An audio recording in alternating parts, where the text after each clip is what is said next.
Welcome to Super Bowl week, everyone. It's Corey McKernan and a part of Super Bowl week, which we're doing a big Super Bowl party, Amphora Docklands, brought to you by Dexian. Unfortunately, this man can't make it, but one thing he did make, he made Collingwood look bloody very, very good on the big stage. 2010 premiership captain. He was the glue that kept that mob together. Big welcome to Nick Maxwell. Hello, mates. Yes, it would have been nice to be there with you guys. But unfortunately, given it falls on a Monday, I've got a bit of work on, so I won't be able to make it, but I'm sure it'll be a cracker as it always is. Now, the other one, Maxie and I do have an affinity for the same team. I don't barrack for Collingwood, but we both barrack for the Indianapolis Colts, and it wasn't the best year for our Colts, Maxie, was it?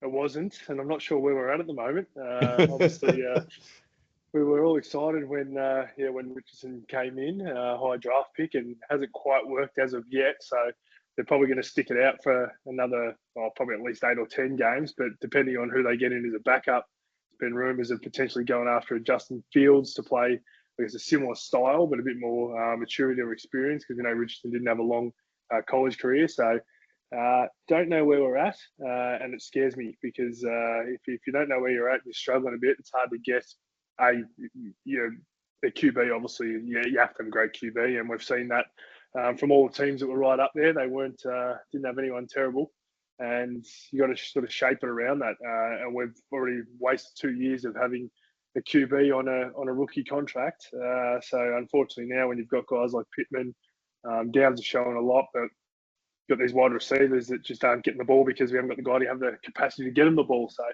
I don't know where we're at. Oh, no, and wouldn't we give to have Andrew Luck or Peyton Manning, but we can't cry over spilt milk. Now, Maxie, we've got an enormous game coming up in New Orleans on Monday. We've got the Kansas City Chiefs chasing absolute history. Never mind that they do get looked after, but we'll leave that one right alone against the rampaging. Well, there's one man that's rampaging for the Philadelphia Eagles in Saquon Barkley. What are your thoughts? So you're a student of the game. What are your thoughts on how this one plays out? Yeah, it's going to be a cracker. I think unless you're barracked for the Chiefs, obviously everyone's barracking against them because that's what we do. We want to see someone else have a crack. And just like most people probably wanted to see Lamar or Josh Allen get through. I thought the big thing with the Bills last week was they went away from the run. I thought that James Cook was carving them up at about 6.5 yards a carry, and he only ended up having about 13 or 14 carries last week. And I just thought to desert that, he's obviously ticking it off by having 6.5 yards a carry, but at the same time you're keeping the ball off Mahomes, which is obviously got to be a huge part of the game plan. So I think with Barkley, we know that the Eagles, they won't go away from the run. They'll just continue to do it. And he'll be pretty fresh after last week. He probably had about 10 or 12 carries less than what he had the previous weeks when it was getting up to the mid to late 20s. So for mine, I think that they'll do that for a start. They'll try and keep the ball off them and just back their offensive line, the Eagles, because it's been so good. It's been their weapon the whole way through. And then we haven't really seen Hurts have to throw the ball a lot. So if it does come to that, I guess to the Chiefs, you've got to make a choice. If you go, well, we just try and stack the box and hope hope Hurts can't tear us apart with his arm. We know that obviously the running game's their number one. So I would suggest that's probably the way I'd go about it. Just try and take something off him, which is Saquon. And then hopefully, he doesn't beat you with his arm. Obviously, he's got some very good players, very good wide receivers, and Dallas Goedert, who's going really well as a tight end after coming back from injury. So that's probably the way I'd play it. And I think when you look at it from the other side, the Chiefs, they didn't use Kelsey at all really last week, but they didn't really need to. So their running game hasn't been quite there with Hunt, and Pacheco hasn't looked the same coming off his broken leg. So it's going to be, if you can force, I guess, Mahomes to have to try and win it with his arm, it also means it's going to be a lot quicker and you get the ball back quicker, because if the running game's not going as well, then obviously they haven't got the ball for as long. And just a very, very good explanation for those that don't know. Max, like I said, as a student of the game, like you've been involved in organisations with coaching and things like that. If you're choosing from either team, it's one of those classic things, don't get beaten by what you know. Is it a case of, like someone like Steve Spagnuolo from Kansas City, like which one of like in terms of has that the most? Like when you're looking out for the game and you go, hang on, I know I can't get beaten by this. Which one would you say? Yeah, I'd say to be that side of it. I think in terms of Kansas City's offense, they can win anyway. And we've seen it with Mahomes. They just scrap and they just find a way. And I think that's probably the big thing is we've seen that record of 16 in a row of games won by under one score. So we Yeah, know that they love the close game. They know how to do it. It's funny because Collingwood a couple of years ago, they won a truckload of them. And people saying, oh, it must be a fluke, must be a fluke. But I was there, and you could see that at the end of every training session, there'd be quite a few minutes sort of game plan put in and game time of yeah, win the game, save the game. So having to actually go through that process over and over again, the players just become more comfortable in it.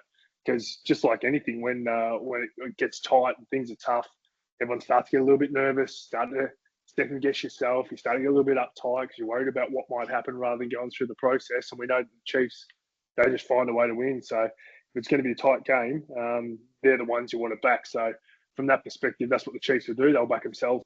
I think defend well and try and defend Barkley, as I said. Force Hurts to have to win it with his arm. And then at the same time, the Chiefs just have so many strings to their bow. And as I said, Kelsey didn't even really get a look in last week because they didn't need him. They just had, I mean, who do you cover? It's you take Kelsey away, and then all of a sudden you've got all these other sort of makeshift wide receivers that they've all put together. But you could have four different guys. You get Watson pops up and has 2 touchdowns, or it goes to Noah Gray. Like it's just so many players to cover, and they just find a way to do it. Now, Maxie, all importantly, people out there that may be putting a few shekels on the outcome of this game are probably going to be hanging on every word. Very astute word, by the way. I did warn everyone. You got to give us a winner, the score, and the Super Bowl MVP. There's 3 for you. Oh, geez, you didn't give me much time to think about that one. I'm going to go Eagles to win. Yeah. If you're looking for some sort of multi, maybe Barkley to run for 120 and 2 touchdowns. I just think that offensive line's so good that they just know how to play and they know that that's their one wood. So try and win the game that way. So a couple of touchdowns as well with him. And obviously, if he does that, he'll be the MVP. And look, really appreciate you taking out the time, Maxie, to give us all your thoughts on it. Hopefully one day, I reckon we make this pact, brother, that if our beloved Colts get through, you and I are going to be front and centre. But it may be a bit like the Kangaroos. I may be waiting a little while longer until that happens. But a big thank you, mate. Have a great day on Monday. I know you'll be watching. Actually, give the business a plug, actually, because for everyone that is in business in Melbourne and you're looking to be a part of a great space, just give everyone a bit of a teaser on what you're doing in there. Yeah, thanks, mate. We're Eclat, E-C-L-A-T, eclat.com. Basically, what small to medium office spaces, as well as flexible working spaces, meeting rooms, Zoom rooms, phone rooms, and a members bar, restaurant, cafe, dining room, and event space. So you can have off-sites here. You can actually come in and we run events every week for free. So if a small to medium business, if you're struggling to work out how do I do personal development for my staff, how do I bring all those extra things, the social things, we do one every week for free. So high-end stuff like leadership talks, business talks, sports stars, different experiences, charity fundraisers, got our own on-site gym as well. So that's all included. So yeah, have a look at us and come along for a tour and we'll have a walk around and find out more about your business. It is a great facility. Now, one final question. Obviously, I do what we do with Walk With Me as well, aside from we're doing the Super Bowl party. But what we do with Walk With Me, it's all about looking after yourself from a physical and mental point of view. What's one thing even nowadays, Maxie, now that you've finished playing footy, what are the things that for someone out there that, I mean, in terms of being proactive, now you've got a great facility where you are, so it'd be very negligent of yourself not to utilise the great facilities you've got there. But for anyone out there listening, in terms of what do you do to be proactive where you look after your own physical and mental fitness? All about routine, mate. So every morning I get up at the same time, Monday to Friday, go in, use the gym at Eclat every morning, do the same stuff. And then weekends, a couple of walks with my dog, get him out there and walking along the beach. So, but it's all about routine. You can't just be thinking that you're going to get good mental health and good physical health if you're not doing it consistently. So for me, it's just about making sure I tick those boxes, do it consistently, get home at the end of the night. I was talking to my 12-year-old son about this the other day, is that it's all about the 1%ers. So get home, get changed into what you get changed into, pack my gym bag for the next day, pack my shirts and pants and everything for the next day. So you wake up in the morning, you're ready to go, and you're not thinking about all these extras. So routine and 1%ers.